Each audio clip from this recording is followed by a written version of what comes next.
Já aconteceu de você ter um mangá em mente e na hora de colocar em prática para fazer as primeiras páginas, simplesmente você nem sabe por onde começar? Às vezes você pega uma página em branco, começa a distribuir quadros e cortar de forma aleatória e depois na hora de encaixar um esboço você não consegue, ou até mesmo na hora de fazer os balões você não se planeja direito e acaba colocando informações demais. Então nesse vídeo eu vou falar pra você o que você deve fazer antes de começar uma página de mangá, mais especificamente a forma com que eu faço. Então vou separar esse vídeo em 3 etapas, sendo a etapa 1 a preparação, a etapa 2 o planejamento e a etapa 3 a finalização. Então só passando para reforçar que essa é a forma com que eu faço as minhas páginas de mangá, hein? Então se você tem alguma dificuldade em fazer essas páginas, espero que esse vídeo seja útil para você. Meu nome é Gabriel, sejam bem-vindos ao meu canal. Então começando para falar o programa que eu uso. É um programa que eu uso tanto para fazer ilustrações quanto os mangás. É o Clip Studio Paint. Porém, as coisas que eu irei falar, você também consegue replicar em outros programas. Tipo, por exemplo, essa página aqui que eu tô mostrando para vocês foi um mangá que eu fiz há muito tempo no Made Bang Pro. Eu lembro que lá ele tinha umas ferramentas muito versáteis, muito úteis em relação ao mangá, e ele é gratuito também. Era um programa que eu usava. Também usava para fazer minhas ilustrações nele, mas hoje em dia eu uso somente o Clip Studio. Então tá, entrando na primeira etapa, que é a etapa da preparação para você fazer suas páginas de mangá, né, coisas que é bom você estabelecer antes. Então, uma coisa muito importante para você separar no começo são os pincéis que você vai usar, sabe? Então, pincéis para line art ou pincéis de retículas. É sempre bom você ter um que você gosta desde o começo para manter uma constância no traço, né? Já aconteceu de eu começar um mangá, um capítulo de um mangá de um jeito e ir descobrindo novos pincéis e acabar que o estilo fica bem diferente do começo pro fim do mangá. Bom, mas não quer dizer que você não possa mudar de pincéis, né, conforme você for fazendo, mas é sempre bom você ter separado em grupos assim. Aqui tá meio bagunçado, mas eu gosto de separar em grupos, tipo grupos de meio tons e retículas, né, pra usar, fazer alguns acabamentos, em um grupo só pra line, só pra pincéis de line art. Eu gosto também de usar pincéis assim, pra que às vezes facilita, né, agilizar algum processo, porque é aquilo, página de mangá você vai desenhar muito e o tempo é precioso, né, quanto mais coisa você conseguir assim pra economizar o tempo e também entregar um resultado bom, é útil. Também é algo que pode ajudar, são modelos 3D, que no caso aqui no Clip Studio tem. Essa caixa de perspectiva aqui assim, ou personagens, objetos, que pode também ajudar a facilitar, né? Ou pode ajudar a economizar um bom tempo. E esses pincéis a pessoa consegue no Clip Studio. No Clip Studio você consegue achar muitos pincéis gratuitos e tudo mais para usar, que você precisar Halftone, você encontra vários de retícula, pode procurar de texturas também, então tem vários pincéis. Eu vou até dar um exemplo de alguns aqui.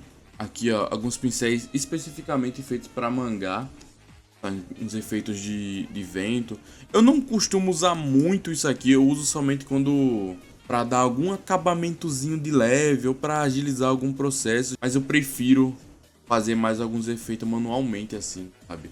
Mas isso também pode ajudar. Então o que não falta são esses efeitos, esses pincéis que facilitam a vida do mangaka no processo, né? No processo de fazer. Então beleza, tendo isso em mente, outra coisa que é muito bom você estabelecer antes de fazer são os tons. No caso aqui, por exemplo, eu tenho uns tons de mangá, que é meios tons e tudo que eu uso. Mas também, caso você for fazer alguma história colorida, né? Você pode separar grupos de paleta de cores pra manter aquela consistência, né? Tipo, por exemplo, se você tem um personagem que você vai fazer e vai pintar ele várias vezes, é bom você ter uma paleta de cores ali separada pra sempre ir utilizando as cores, pra, tipo, ele não ir mudando de cor conforme a história, né? Então, certo. E por fim, outra coisa que é muito importante, que eu gosto de fazer assim, pra também facilitar na hora de fazer as páginas e tudo, é inspirações, né? No caso, eu gosto de separar muitas referências da estética, de ações, de páginas, de algo que eu quero. Por exemplo, isso aqui é de um mangá que eu irei fazer. Então, tem várias referências de cenas de ação, de design de personagem, de poses, estética, por exemplo, a estética do mangá que eu quero, ideias de capa. Eu gosto de fazer isso porque é muito fácil a pessoa se distrair quando entra, por exemplo, no Pinterest. Então é bom você, por exemplo, quando você tá naquele brainstorm, né, com várias ideias do seu mangá e tudo, você ir separando num grupo de referências. Você pode fazer isso diretamente no Pinterest também, como por exemplo aqui, que eu tenho uma pasta de ideias de referência para o Knockout, que é um mangá meu que tá em produção, que inclusive no meu último vídeo que eu lancei eu expliquei como funciona o universo dele, então se quiserem passarem lá para dar uma conferida e entender melhor. Então aqui é onde eu separo várias referências de grupo, então as referências tá tudo na estética que eu quero, então ajuda você, tipo, você já tem esse grupo, você entrar e procurar essas referências para utilizar, né, para servir como base. No caso, esse programa que eu tô usando aqui é o PuriRef, que é muito bom para separar assim em grupos e nossa, olha a quantidade de referências que eu tenho aqui, tá ligado? Então, tipo, é algo que ajuda muito você ter essa base, né?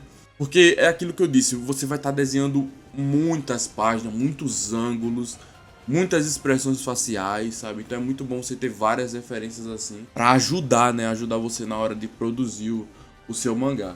Então, cara, se até aqui já te ajudou em alguma coisa, não se esquece de deixar o like e se inscrever. Eu tô pensando numa meta de inscrito, hein? Quem sabe? Talvez 500 inscritos, será que a gente consegue? Enfim, na etapa 2, vamos para o planejamento das páginas. Aqui é onde vai entrar várias questões, principalmente roteiro, mas eu vou trabalhar numa página individualmente. Então, tipo, eu quero deixar essa parte de roteiro para um vídeo que eu tô planejando fazer de como criar um mangá. Só que para fazer esse vídeo eu tenho que publicar o meu mangá primeiro, sabe? Então, por enquanto eu vou focar somente na produção individual das páginas. Mas o roteiro é muito importante porque pro planejamento das páginas, eu vou dar um exemplo dessa página que eu fiz aqui. É uma página de antecipação, né? O roteiro é muito importante porque vai ter todo o contexto de que você vai fazer, certo?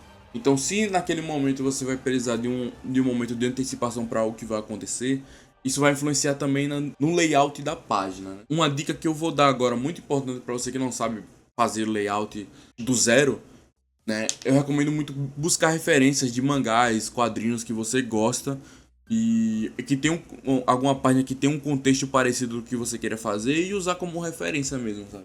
Eu comecei assim, eu procurei muitas referências de Dragon Ball pra quadrinização e tudo, pra eu usar como exemplo e me inspirar, né? Então, por exemplo, quando tem uma página de antecipação, uma página de ação, eu já sei mais ou menos como que eu vou fazer o layout, né? Então eu recomendo muito você buscarem essa referência. Cara, referência é tipo a parte-chave de tudo, sabe?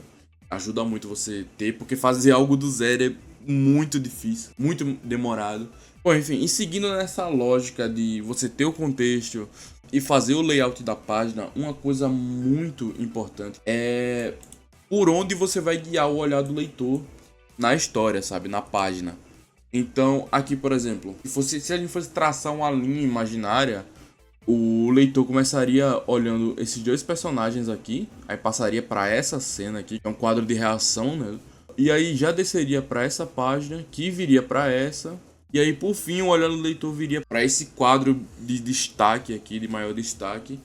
Então, tipo, é algo importante para você fazer uma leitura dinâmica, sabe? Outra coisa que pode ajudar a guiar o olhar do leitor também é os balões, certo? Os balões de fala. Então o leitor começaria lendo esses balões aqui, que viria para esse, que desceria para esse e desceria para esse. Então, os balões é algo que te ajuda também a você guiar e fazer essa leitura dinâmica do leitor. Então, é algo que é bom você fazer esse planejamento antes de fazer suas páginas, né? Que aí você vai deixar uma leitura bem mais dinâmica. Bom, enfim, outra coisa rápida sobre, aproveitando para falar do layout das páginas, no Clip Studio tem essa ferramentazinha aqui, que ela cria as páginas, tipo, muito facilmente, sabe? Então, eu lembro que no Bad Bang tinha uma ferramenta semelhante também. Então é bem intuitivo para a pessoa fazer as páginas assim da maneira que quiser. Então, mas caso você não tenha essa ferramenta, dá para fazer manualmente também, sabe? Alguma régua assim e fazendo os quadros manualmente é uma opção também. Então isso vai do que está à sua disposição. E caso você queira também fazer nessa estética assim manualmente, é uma decisão sua, né? Layout de páginas. Em mangá geralmente é mais tradicional, porém eu gosto muito de layout de páginas de quadrinhos. Tem umas que são muito criativas e eu acho que fica uma estética visual muito boa. Então é algo que você pode ter uma certa liberdade, desde que você consiga encaixar no contexto que faça sentido. Então na etapa 3, agora entrando na etapa de finalização, aqui vai ser mais uma parte de dicas para vocês. Bom, eu não tô fazendo um tutorial do zero de como fazer realmente uma página do zero, eu tô mais dando umas dicas para vocês de como você pode se planejar, né, para fazer uma página. Porém, eu Tô planejando fazer lives, e nessas lives eu vou fazer algumas páginas de mangá, vou fazer algumas coisas, e eu posso aproveitar, pegar algum corte, alguma coisa, pra fazer um tutorial completo, né, de como fazer uma página do zero, caso vocês queiram muito. Então eu vou falar aqui como que eu faço pra finalizar uma arte, assim, né, um quadro e um personagem, assim, no estilo de mangá, né, usando retículas e tudo mais. Então, a primeira coisa que eu faço depois de ter feito a line é colocar os tons base, né. No caso aqui, nesse personagem, eu pintei ele todo de branco, e coloquei a cor da camisa, né? Que são os tons base desse personagem aqui. Então, em seguida, o que eu faço é criar uma camada nova, colocar em recortar, porque aí tudo que eu fizer aqui só vai afetar a camada que tá embaixo, sabe? Que no caso é só os tons bases. E no Clip Studio tem essa opçãozinha aqui, que é transformar essa camada em uma camada de retícula, sabe? Então tudo que eu fizer aqui vai virar retícula, e aí que entra os tons, né? Que a pessoa escolhe aqui. Então eu vou escolher um tom um pouco mais leve. Ó, vou mostrar de perto. Fica esses pontinhos, sabe? Pontinhos de retícula mesmo. E aí já dá essa ideia de sombreamento. E no caso aqui você consegue escolher a quantidade de pontinhos. Eu gosto de colocar o máximo. Nesse caso é 85.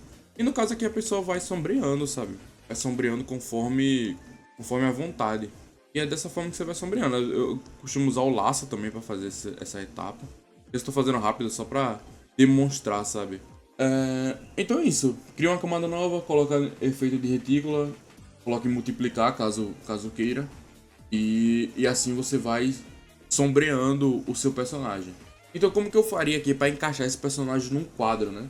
Então vou mostrar de uma forma bem rápida aqui, e no caso vou usar aquela ferramenta de criar um quadro, né? Por exemplo, se eu quiser um quadro só desse rosto do personagem, pronto, criei. Eu uso a ferramenta de seleção para selecionar o quadro. Venho embaixo do personagem, certo? E pinto esse quadro, né? Esse fundo de branco, certo? Aí eu vou usar essa mesma ferramenta aqui, que é a ferramenta de recortar. Também é uma opção de recortar. E aí, no caso, tudo que tiver em cima só vai afetar a camada de baixo. Que no caso é a camada que a gente acabou de fazer. E é o quadrado em branco, certo? Bom, por fim, eu vou dar umas dicas do que você pode fazer para dar um acabamento legalzinho na sua página. Tem algo que eu gosto de usar muito, que são overlays. No caso, eu vou dar um zoom para tentar lhe mostrar aqui. No caso, são as texturas, certo? Aqui tá a imagem limpa, sem as texturas, e aqui tá, por exemplo, com overlay. Tá vendo que fica esses efeitos assim de papéis e tudo mais. O jeito que eu faço é, por exemplo, pesquisar no Pinterest, sei lá, overlay de papel, alguma coisa assim. E deixa eu pegar algum, por exemplo, pegar isso aqui, copiar. Aí você vê... Bom, eu recomendo você usar em outros sites, tipo Pexels ou FreePic, que tem imagens com uma qualidade melhor do que o Pinterest. Mas aí você coloca essa folha, né? Preenche a imagem toda. Isso é caso você queira, certo? Se você queira colocar uma textura no seu mangá. Caso você queira passar essa estética, né? É uma estética que eu gosto. E bom, aqui você vai brincando. Normalmente eu gosto de colocar em luz suave ou cor mais clara. E aí pega somente detalhes mais claros da imagem. Aí eu só brinco, vou mexendo na opacidade. Deixo na opacidade que eu queira, sabe? Caso eu queira essa textura, sabe? Então é só um detalhe extra, assim. Caso você queira dar um acabamento, né? Isso é mais gosto pessoal meu. Bom, é isso. Eu espero ter ajudado. Foi um vídeo simples, mais rápido aqui, somente pra mostrar como que eu faço a página de mangás e também pra ajudar caso você tenha alguma dúvida, né? Você esteja meio que estagnado, assim. Sabe, já aconteceu muito de eu nem saber por onde começar. Então, se esse vídeo te ajudar, tiver te ajudado, pelo menos tiver te dado um norte de como fazer uma página de mangá, né? Pelo menos como começar. Então deixa o like aí. Espero muito ter ajudado vocês. E é isso. Beijo na bunda.